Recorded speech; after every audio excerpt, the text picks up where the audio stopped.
Yes, it's overpriced, but that's supply and demand. This is a very niche market, and they're the only ones making the amplifier in small quantities.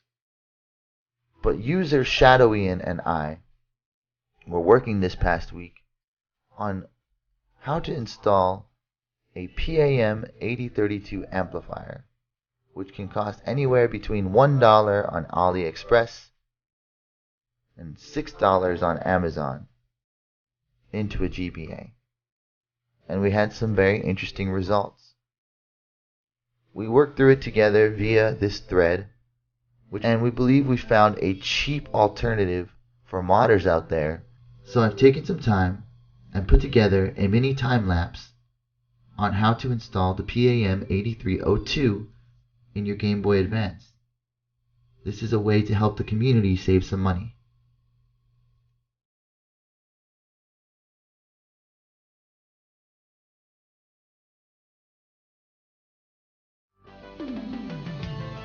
Alright, so we got the back off and we're going to install this little amp module and new speaker inside the GBA, and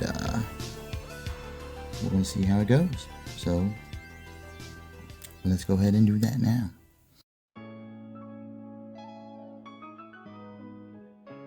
The old speaker, which is here, okay, and it's connected right there. So we're going to go ahead and we're going to remove the old speaker. And it's got some solder there on the bottom. So those 2 points there. We're going to try to heat that solder and remove this guy easily if we can. It is the old speaker. Okay. So now this board has some pretty specific solder points on the front. So we're going to grab our board here, and I've already cut the wires to the appropriate length.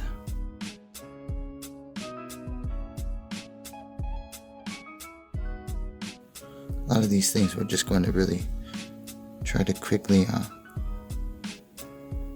tack on, so we don't need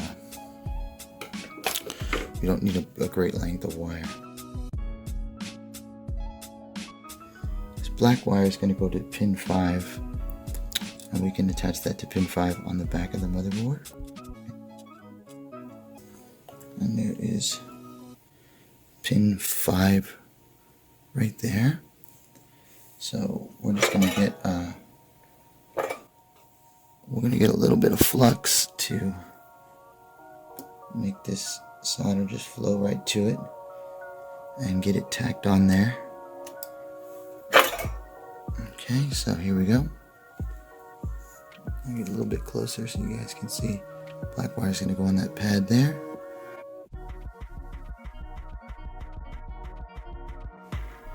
On there pretty good now. Alright, so now I'm going to put this back over. Try not to burn yourself with your soldering iron. Jesus Christ! That's no fun.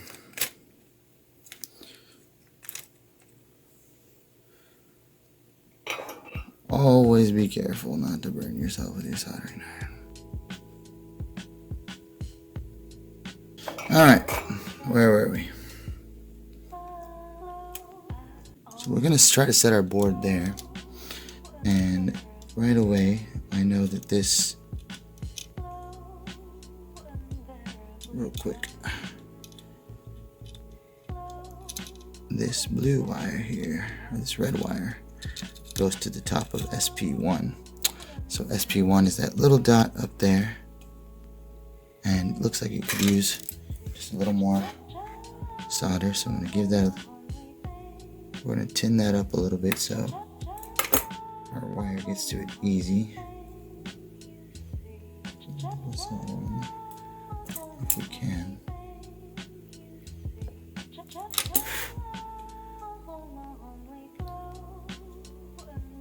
Get a little bit on there.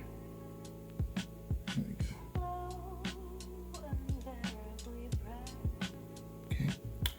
We have a little bit there, and we are going to just tin our wire as well. Put a little bit of solder on the wire. Just make the solder flow where we want it to.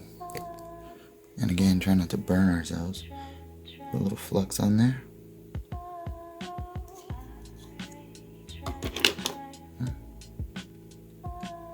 Just a little. And we're going to go ahead and tack down the red wire to SP1. And I'm trying to get these other two wires out of our way for now.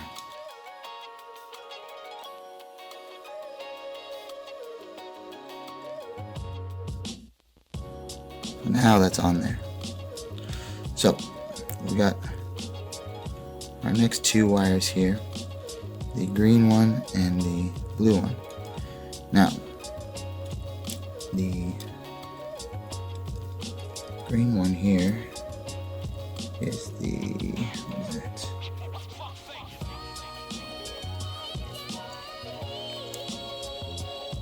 That is ground. So that is going to be grounded to the negative of CP4, which is that capacitor right there, the left side. So we can again just get some flux, and we want to get it in there. And this one I might want to use some magnifying glasses here so I can see a little bit better what we're trying to do. This is a tough one. Honestly, I think before we do this ground, it might be easier to do this because we have to bridge these two smaller capacitors right next to it. It's very difficult to see, but there's two very small little things that need to be bridged together, so I'm trying to see what will be easier to approach first. Probably I'm going to put a little flux there. See if we can make our lives a little bit easier with some flux.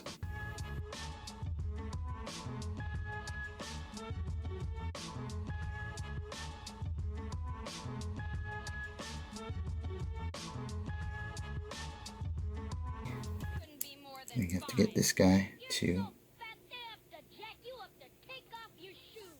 the capacitor's negative. I want to try to get this twisted around so it's just an easier come in, because I don't want to burn this capacitor with my soldering iron. I don't want to burn any wires on the board either. And looks like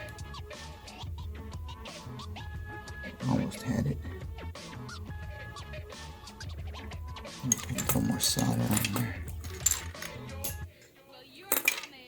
You know, I'm not an expert, but I've been learning a lot the past few weeks about this stuff and patience and trying.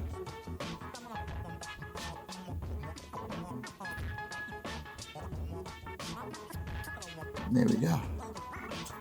So, what's left? Well, it's a couple things. We're almost done.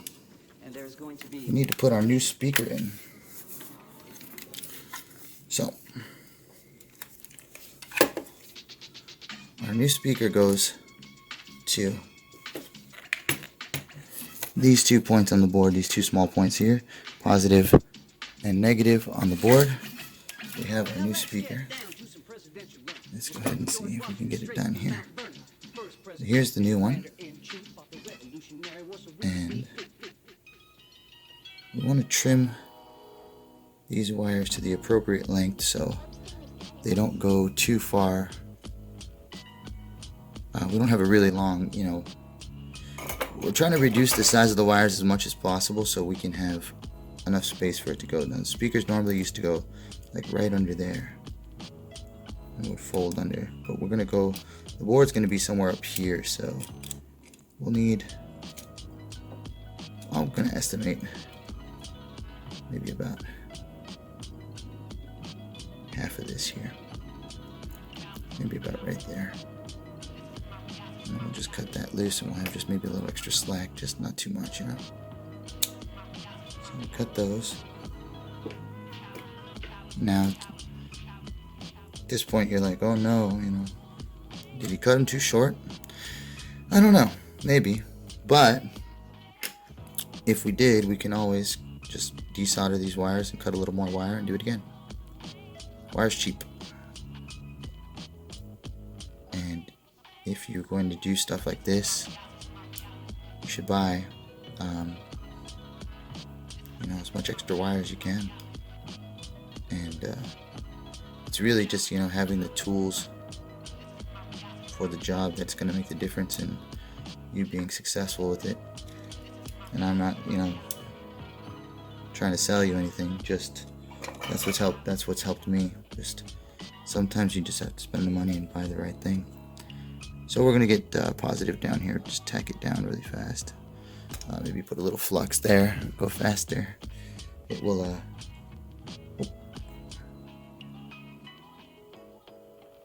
it'll come down a little bit easier on there if we just flex it up real quick.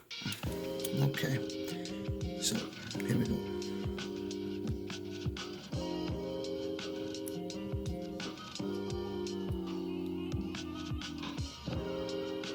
So the red is down, and now we're going to do the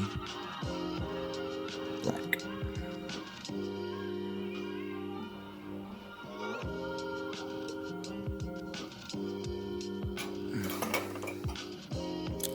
So we now have the speaker totally installed. Now this is the potentiometer of the amplifier. I've already maxed it out. I've turned it up to max and tested it in another Game Boy to make sure that, you know, I've reached the maximum volume I can with it. So we're going to set this now inside the board, and there's this nice free, you know, board space right here. So we're going to just put it on top of those serial numbers and sort of put it out of the way so we can get this thing all back in there. We want to use a little bit of electrical tape here to, you know, cover up the board, and as much as possible, you know. Okay, let's check that volume level again. I was getting a short because the speaker was touching pin 5, so I put some electrical tape on the back of the speaker contacts, and now let's hear that volume. Holy cow, that's loud. So everything's put back together. The new amp is inside. Let's see how loud it is now. I'm going to turn the volume up to max. It's maxed out. And then we're going to press on.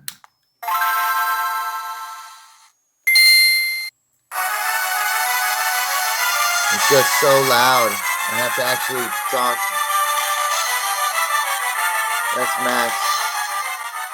Take it down to a more reasonable volume here. Oh. Ah. Now we're going to do a little headphone action here. We're going to test the headphones. So we have it wired, so it should cut the sound out when we put the headphones in.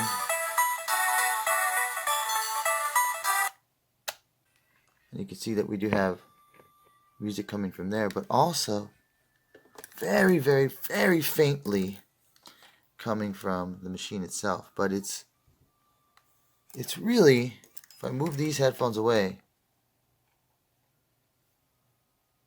it's really not detectable. You won't bother anyone on an airplane or anyone on a bus or a train. It would be really impossible on a loud plane or on a train ride or anywhere you're traveling to put your headphones in and bother anybody with this level of volume. So you know, just a way for you to save some dough if you're doing modding. I think this is way more cost effective. So yeah, just a food for thought there. Thank you.